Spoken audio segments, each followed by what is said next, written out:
বলছেন, আসসালামু আলাইকুম শাইখ আলহামদুলিল্লাহ।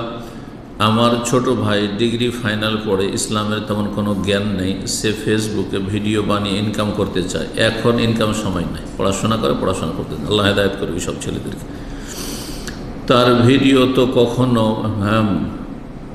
ভিডিওতে কখনো মহিলা সরকার অথবা বিদেশি কোনো মহিলাদের ছবি ভিডিও সামনে লাগিয়ে দেয় না, হারাম না যায়।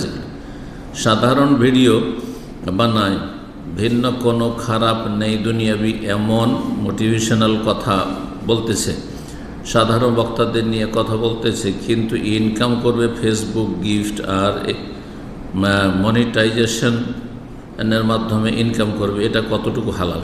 ফেসবুক থেকে ইনকাম করলে তাতে অ্যাড অবশ্যই আসবে, মনিটাইজেশন করে রাখলে তাতে অ্যাড আসবে। আর অ্যাড মানে নোংরা ছবি, অ্যাড মানে কোনো ভালো কিছু তেমন আসে না, নোংরা ছবি আসে, প্রায় মহিলাদের ছবি আসে আর অনুমুক্ত ছবি আসে। সুতরাং এই রুজি হচ্ছে হারাম, নাজায়েজ, এই রুজি হালাল নয়। এই ফেসবুক থেকে ইনকাম করবে, এই রুজি হালাল নয়।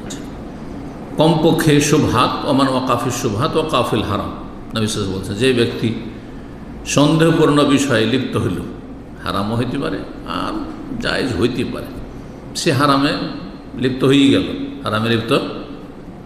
গেল, সে হারামের বর্ডারে সে ঘুরপাক খাচ্ছে, হতে পারে বর্ডার ক্রস করে হারামে লিপ্ত হয়ে যাবে। আল্লাহ হেদায়েত দান করুন, লোভ সামলাবার তৌফিক দান করুন, এবং যেই কাজের যেটা সময় সেই সময় সেই কাজ করা তৌফিক দান করে। ছাত্র জীবনে পড়াশোনাকে গুরুত্ব দিতে হবে, কর্মজীবনে তখন কর্মঠ হইতে হবে, কিন্তু হালাল রুজি তলাশ করতে হবে, আরাম থেকে সন্দেহপূর্ণ রোজগার থেকে বেঁচে থাকতে হবে। আল্লাহ তৌফিক দান করেন।